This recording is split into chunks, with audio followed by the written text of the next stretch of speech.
भजन करना, तपस्या करना ये बुज़दिलों का काम नहीं है। आज ध्रुव माता की आज्ञा लेकर जंगल में तपस्या करने चल दिए भगवत प्रेमियों। जब ये बात पिताजी को पता चला कि ध्रुव जो है जंगल में जा रहे हैं, तो पिताजी कहने लगे कि मुझे रोकना चाहिए और ये ध्यान रखना, पुत्र पुत्र होता है, मां भले ही उसकी कोई रही हो,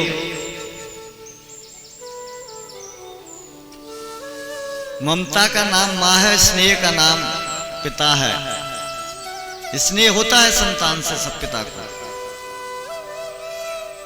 पिताजी गए और कहने लगे ध्रुव बेटा जंगल मन जाओ, आप घर वापस चलिएगा।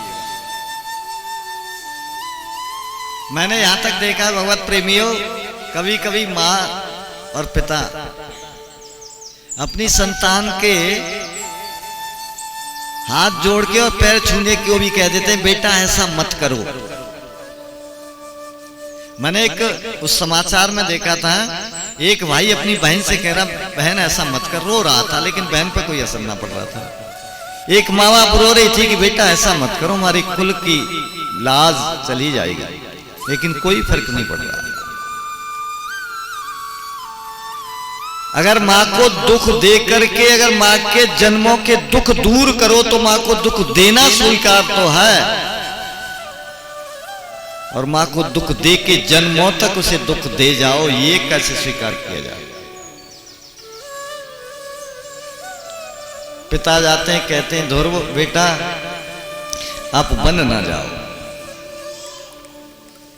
ध्रुव कहने लगे पिताजी अब देर हो गई आपको। ध्रुव कहने लगे पिताजी अब देर हो गई आपको। माता ने जब गोद से जिस समय मुझे उतारा था उस समय आप थे ना, आपकी ही तो गोद थी ना, मैं आपका पुत्र हूं ना। उस समय आपको क्या हो गया था, अब आपको मुझसे मोह करने का कोई फायदा, तुमको मुझसे मोह नहीं करना चाहिए। अब मेरा मोह तो हरि से है, भगवान से हो गया। और मैंने गोस्वामी जी की चौपाई बताई ना, मोह सकल व्याधिन कर मूला। तुमको मोह था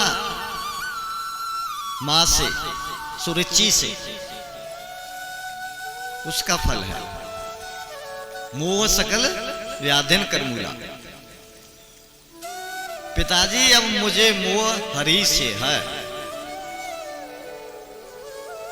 दोनों रास्ते में चले जा रहे थे भगवत प्रेमियों, और राजा कह रहे थे कि बेटा रुको, ध्रुव बेटा रुको। बेटा कह रहा पिताजी अब नहीं, देर हो गई आपको। और जब ऐसा कहा तो पिता ने कहा 1/4, मतलब चौथा हिस्सा राज का तुम्हारा, वापिस आ जाओ। और जैसे ही कहा कि 1/4 मतलब राज्य का चौथा हिस्सा आपका है, आ जाइए वापस आ जाइए, मैं देता हूं, आप चिंता ना करिए। ध्रुव कहने लगा, मनी मन में सोचने लगा हे भगवान कमाल कर दिया, अभी तो मैंने कुछ करा नहीं है, केवल संकल्प लिया है। अभी मैंने उस दिन भी आपको बताया कार्य करने से पहले संकल्प लो कि मैं ये करने जा रहा हूं, और साक्षी बनाइए भगवान को। अक्षत पुष्प जल मीठा ये साक्षी बनाई जाती है। ध्रुव सोचने लगे मैंने अभी संकल्प ही तो लिया है, किया तो कुछ है नहीं, और मुझे राज्य का चौथा हिस्सा मिलने को तैयार हो गया। कहा मुझे गोद से भी भगाया जा रहा था। ध्रुव बोले पिताजी लेट हो गए आप, अब नहीं। संकल्प जिसका दृढ़ हो, और वो सत्संकल्प होना चाहिए भैया। ऐसा भगवान नारायण कहते हैं कि जिन व्यक्तियों ने सत्संकल्प लिए हैं उनके संकल्प पूरा मैं करता हूं। आपको पूरा नहीं करना है, केवल आपको सत्संकल्प लेना है, आपका संकल्प भगवान पूरा करता है। पिताजी कहने लगे, बेटा अब मैं आपको आधा राज्य दूंगा, लेकिन आप घर वापस चलो। बोले, पिताजी व्यर्थ परिश्रम कर रहे हैं आप, अब नहीं। मैंने संकल्प ले लिया है, संकल्प से पहले अगर कोई बात होती, क्योंकि संकल्प में कभी किसी को विकल्प नहीं ढूंढना चाहिए। बोला, ये ना तो ये ना तो ये। कभी व्रत वाले माता बहनें बैठी हैं इसमें, व्रती कर रही होंगी, उनके संकल्प तो है, लेकिन विकल्प उनकी जेब में रखा है संकल्प से पहले। भी नहीं कि नमक बंद क्या बंद सेवा है? संकल्प है नमक का, और विकल्प क्या है उन पर? सेवा। भैया, फलार का अर्थ क्या होता है? फलार का मतलब है हल्का, और फलार बोला डकार आ रही है।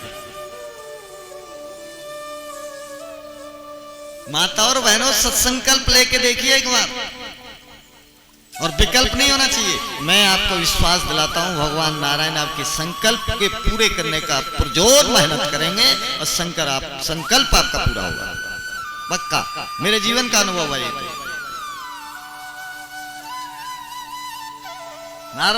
ध्रुव कहने लगे, नहीं अब नहीं पिताजी, लेट हो गए, आधा दो, पूरा दो, कुछ भी मन दो, इससे कोई लेना देना नहीं। ध्रुव जी रास्ते से चले जा रहे हैं, और मन ही मन सोच रहे हैं, वाह भगवान कमाल हो गया। अंतर्यामी भगवान कह रहे हैं कमाल हो गया, जो सबके अंतर की बात जानते हैं। आज ध्रुव पूरे संसार को छोड़ के जा रहे हैं जंगल में, ना चाहिए किसी का राजपाट, ना चाहिए किसी का प्यार। भगवान कृष्ण ने कहा है गीता में, अगर कभी पढ़ा हो कि सर्वधर्म प्रत्याज्ये मामेकं शरणं व्रज। अर्जुन ने ये कह दिया था, भगवान जब कोई समर्थन हो किसी कार्य करने में, तब क्या होगा? तो सर्वधर्म प्रत्याज्ये मामेकं शरणं व्रज। ये मित्र, जो सबको छोड़ करके केवल मेरी शरण में आ जाता है, फिर मेरा काम है कि मुझे क्या करना, उसका काम खत्म। ध्रुव ने सब कुछ छोड़ा, केवल ईश्वर को दर्शन चाहता है मात्र। मैं आपसे भी प्रार्थना करता हूं, संसार में आने का मतलब रोटी कपड़ा मकान नहीं, बार बार बोल रहा हूं मैं आपको। ये साधन है, इसके साधन के साथ रहो, कोई पाप नहीं, कोई बुराई नहीं, लेकिन इस साधन के लिए पूरा जीवन खपा दो, ये कोई आपकी बहादुरी और ये आपका कोई धर्म और ये आपकी कोई जिम्मेदारी वाला जीवन नहीं है।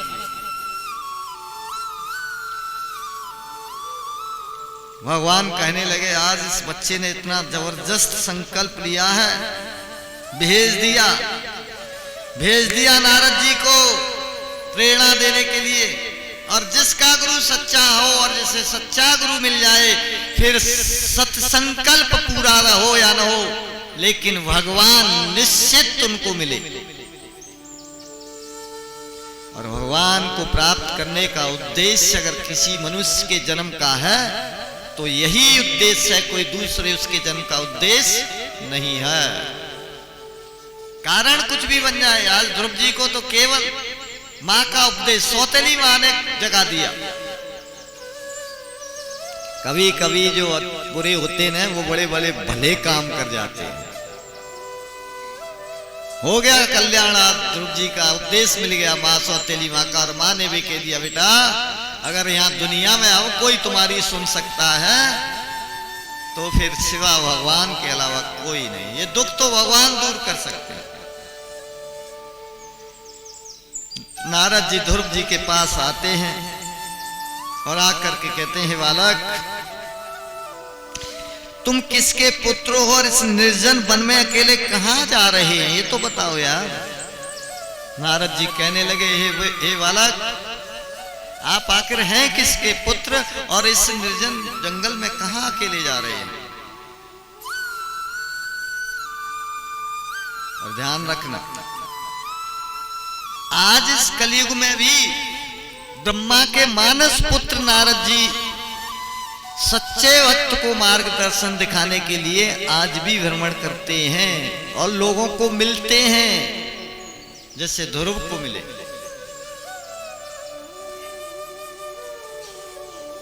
उस बालक ध्रुव ने नारद जी को प्रणाम किया और सारा व्रत